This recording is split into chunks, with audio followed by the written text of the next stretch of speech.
Hola amigos televidentes, estamos aquí en los estudios de Más TV y este es otro reporte más directamente para ustedes, nuestros amigos televidentes de Más TV, Canal 26 en Concas y 58 Señal Digital. El día de hoy estoy aquí con un invitado muy especial. Tenemos invitado en nuestros estudios al juez Ricardo Colmenares Olivar. Él es juez retirado, jubilado, titular de la Corte de Apelaciones del Estado Zulia y también es profesor titular de la Universidad de Zulia allá en Venezuela. El juez también es un experto por las Naciones Unidas en el tema de los derechos indígenas, un cargo bastante importante, pues es avalado por las Naciones Unidas.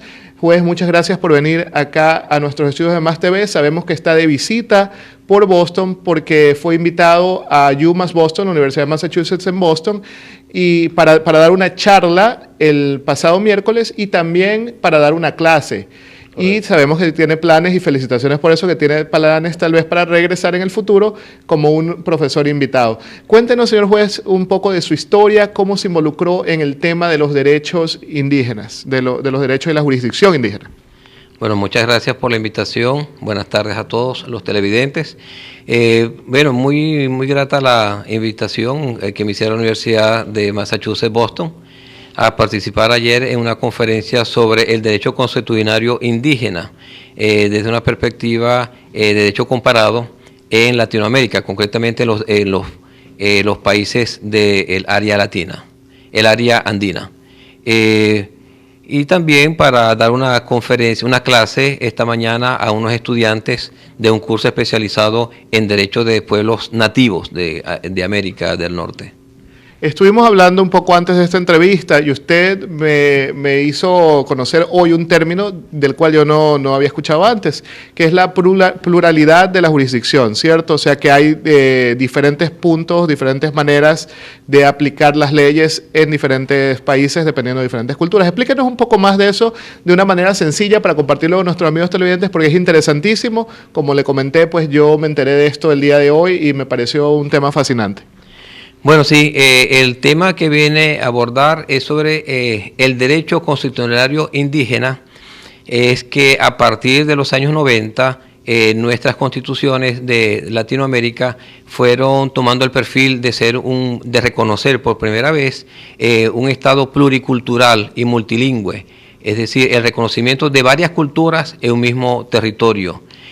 Así, desde 1991 comenzó con el proceso constituyente en la República de Colombia, siguiendo por Ecuador, Bolivia, hasta llegar en Venezuela a 1999, donde se reconoció expresamente el Estado multiétnico y pluricultural. Y de esta plataforma se pasa a otro concepto sociológico que es el pluralismo jurídico, es decir, reconocer que no solamente hace fuerza en la sociedad las normas que impone un Estado único, sino también los sistemas normativos de las distintas culturas indígenas que están enraizadas en nuestros territorios. Esto es lo que se ha conocido entonces como pluralismo legal o pluralismo jurídico, reconocimiento de dos o más sistemas dentro de un mismo espacio territorial. Esto además ha sido reforzado básicamente por dos instrumentos internacionales, uno de Naciones Unidas y el otro de una agencia especializada también de Naciones Unidas, como es la Conferencia Internacional del Trabajo, la Organización Internacional del Trabajo, que tiene el convenio 169 de 1989, que ha sido ratificado por todos los países de Latinoamérica en los años 90 y hasta el 2000. Venezuela lo ratificó en el 2002. Y este es el instrumento más importante porque sistematiza todos los derechos individuales y colectivos a favor de los pueblos indígenas, desde el reconocimiento a la autonomía, como el derecho a la propia cultura, que refuerza la identidad cultural de los pueblos, el reconocimiento a la posesión de las tierras y territorios ocupados por ellos ancestralmente. Eso es un derecho de propiedad colectiva.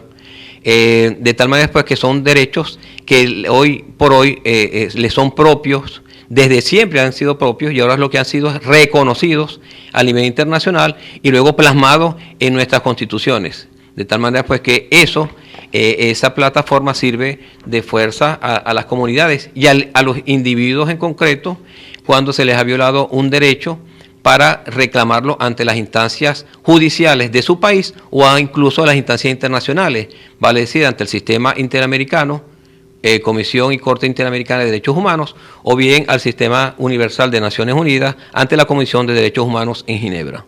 Cuando usted se desempeñaba como juez, ¿usted vio día a día casos que le llamaron la atención, que fueron casos en los que usted estaba seguro de que tal vez esa persona que pertenecía a una etnia indígena estaba siendo juzgada de una manera que o estaba siendo sometido a un sistema que tal vez le iba a juzgar de una manera incorrecta, o iba a procesar el caso de una manera incorrecta?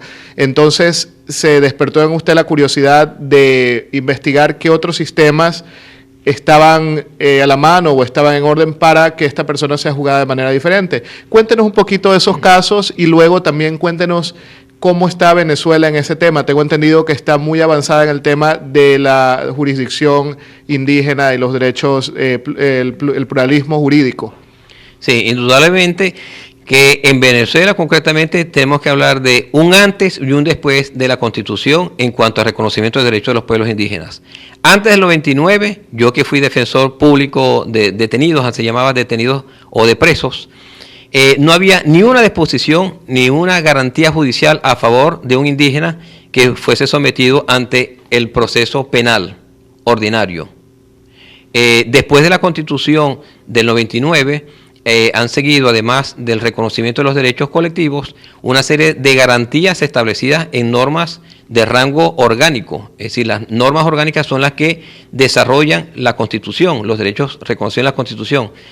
Y concretamente se estableció la Ley Orgánica de Pueblos y Comunidades Indígenas, que entre otras cosas reconoce lo que es la jurisdicción indígena en sentido estricto, la que se aplica en los pleitos o conflictos existentes entre los indígenas dentro de su espacio territorial.